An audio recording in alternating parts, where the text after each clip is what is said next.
Hey everyone, welcome back to another plant video. If it's your first time here, my name is James and I'm from Sydney, Australia. I started this channel because I wanted to share some of my tips on what has worked really well for me in terms of indoor plant care. Today's video is going to be about the birds of paradise, or what I like to abbreviate it as the BOP. What a bop! I'm going to be going through things that you should know before purchasing one and some tips and tricks to best care for them indoors. I'll be leaving chapter marks throughout the video if you want to navigate through different topics, but until then, sit through and let me take you on a journey.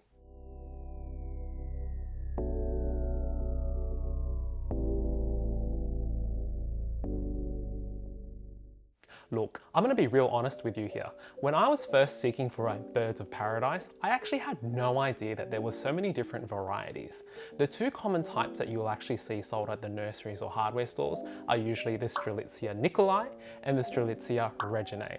There are other types of varieties out there such as the Alba, the Cordata, and the Ginsea. So back in early 2020, I was frantically running around Flower Power at 4:40 p.m. trying to acquire a birds of paradise before closing time at 5 p.m. I then asked staff, where can I find a birds of paradise? And they sort of pointed me to a general direction. And I walked on over and I found a whole row of these small birds of paradise about knee high. And I was trying to decide between these three that I'm going to quickly show you a picture of here.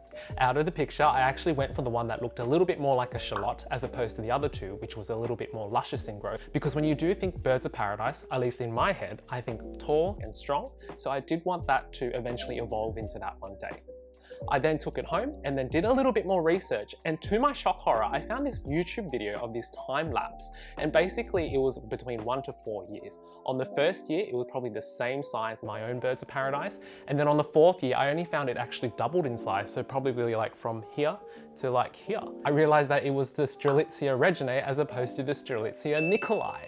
Anyway, let's go through some key differences. So the Strelitzia Reginae has boat-shaped leaves, and if it ever flowers, it flowers the color orange. The Strelitzia Nicolai, which is otherwise known as the giant birds of paradise, if it ever flowers, flowers white. Also, it has banana-shaped leaves. I'm gonna quickly take you outdoors now. Thought I'd switch it up a little bit in today's video by taking you to the outdoors and showing you the types of Strelitzias that you might find. I'm going for my usual regular run, and I do notice that there are a few birds of paradise on the way on my usual route.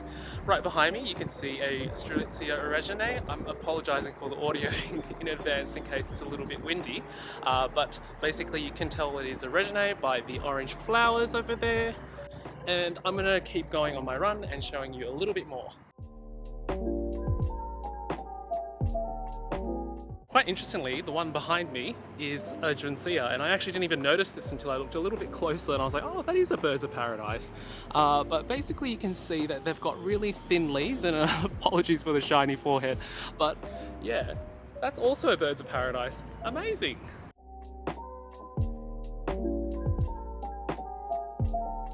So I normally run past this apartment complex and notice that they have so many Strelitzias planted in here. I just wanted to show you why they're called the giant birds of paradise, the Nicolai range in particular, because check out the depth and size of this. It is about triple my height. I can't even get it through the entire lens unless I pan downwards. But you can also tell that they are a Nicolai because they have these white flowers that are flowering over here. And we're back. Easy for you. I actually had to do some physical exercise out there. The birds of paradise originate in South Africa, and I'm a little bit biased towards the Strelitzia Nicolai in particular because I feel like it gives your home such a, what I think, a classier and more luxurious and tropical feel, if you do have the space. So if you haven't bought one yet, I would say the Nicolai is the one to go. Make sure that you're reading the label before you do. So soon after I realized my fatal error of buying the incorrect birds of paradise, I rushed out and got the Strelitzia Nicolai, which is the one sitting right behind me. But as you can see, they do grow a little bit giant, and it's gonna grow through my ceiling at any single minute now. So do only buy it if your space can accommodate it. So I just wanted to quickly introduce you to my Birds of Paradise Reginae that I have right here. Unfortunately, she's been attacked by spider mites, so I did have to prune her a little bit, so she is looking a little bit sad. And obviously I have the Nicolai behind me, the giant Birds of Paradise, the one that I really wanted from the beginning. But essentially, they are both beautiful specimens, so you can't really go wrong. It really depends on the space that you have inside your home. If you've got the luxury of space, I'd actually be biased towards the Nicolai, but if you don't, you probably want to go for the Reginae. They're a little bit smaller. You can see them lined up, for example, at swimming pools because they can span a little bit of a longer surface area as opposed to the Nicolai. They do grow a little bit larger in height and scale, but yeah, totally up to you. It's really a preference on what you like aesthetically. I would say that the care tips are pretty much the same across the two, so let's get into it now. So let's talk about lighting. Bright light is especially important for the Birds of Paradise. They're usually used to that in nature. If your home does not have bright light, do not be acquiring a Birds of Paradise. They absolutely need it. They can even tolerate hours of direct sunlight, so make sure that the spot that you're choosing it is actually a bright spot. Unfortunately, here in Sydney, I've actually seen a lot of Birds of Paradises planted in shop fronts where there's absolutely like no light or even windows.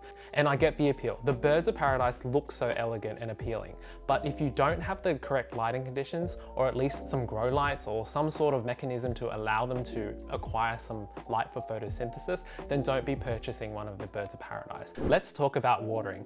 In proper lighting conditions, the Birds of Paradise are heavy feeders, meaning that they need a lot of water to sustain. I would usually recommend that you let your soil dry out a little bit between watering. I found that extended periods of drying out between my waterings actually gave my Birds of Paradise some brown tips. So my recommendation is actually watering soon after it is dry. I actually experienced firsthand with my Strelitzia Reginae that when it wasn't receiving enough light, it wasn't consuming enough water. And I found that firsthand. I was dipping my finger into the soil and finding that the soil was still wet within a week. I soon realized that the place that I put it had not enough light, and I'm always stressing the importance of light when you're looking after plants.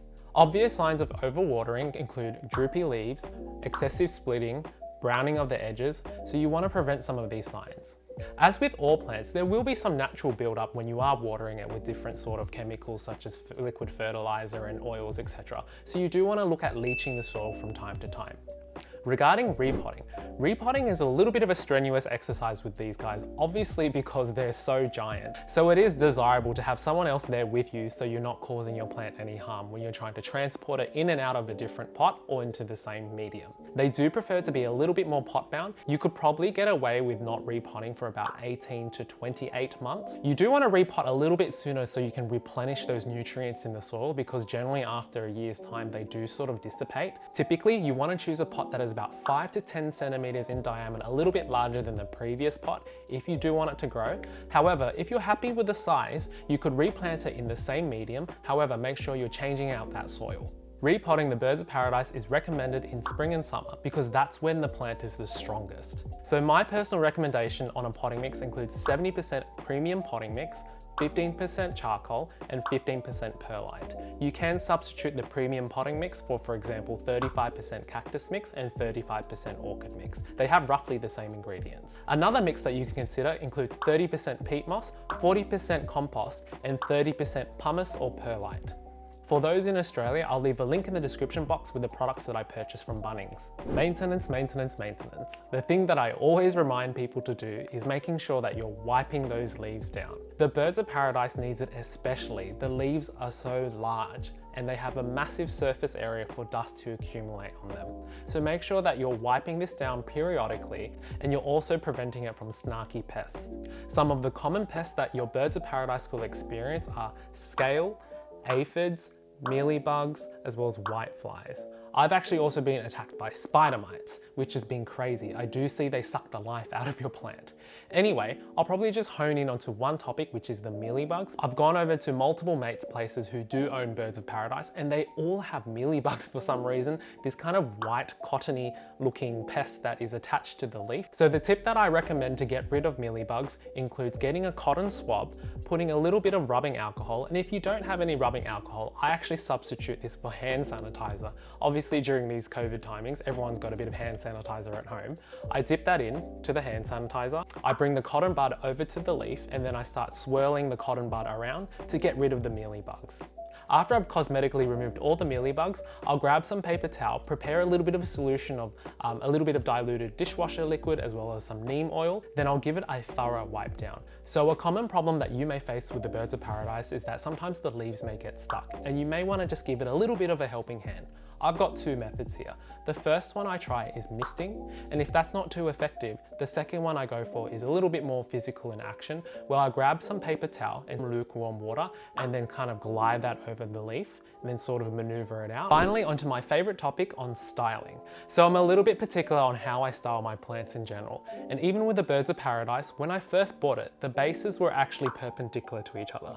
I didn't like this personally because I didn't have much apartment space and it was growing a little bit too wide. I found that if I brought the bases parallel, it would allow me to achieve a little bit more of a luscious look, as well as giving me a little bit more apartment space. So when I repot it, I actually pulled the root system out and then kind of realigned the base. Then I used a stake and some rubber ties to just encourage the direction I wanted to grow out of. Even though that was a risky operation, my birds of paradise was pretty much fine afterwards. I didn't notice much repot stress. It was still pushing out new growth, which was a positive sign. So other things I do is I grab some scissors and I go and I snip some of the brown edges that can occur. Don't be alarmed if some of the browning is spreading. It is a little bit normal, but then just make sure you're monitoring the health of your plant to figure out what the signs are. So the signature look of a birds of paradise is that it stands tall and strong, at least in my head anyway. So I wanted to buy a pot that matches that sort of description. I bought one that was an outdoor pot, the one that I've got right here. And basically I grab another pot and I place that on the inside because most of your nursery pots out there won't be of this height. So then essentially I place that on the inside, as so, and then I place the birds of paradise into the same pot, but with a saucer underneath. So then making sure that there are no leakages when I do water it. But remember to do your measurements before you're purchasing these pots. I mean, I purchased mine online and I made sure that I did the measurements of the openings of the diameter because you don't want to be left disappointed that it doesn't fit.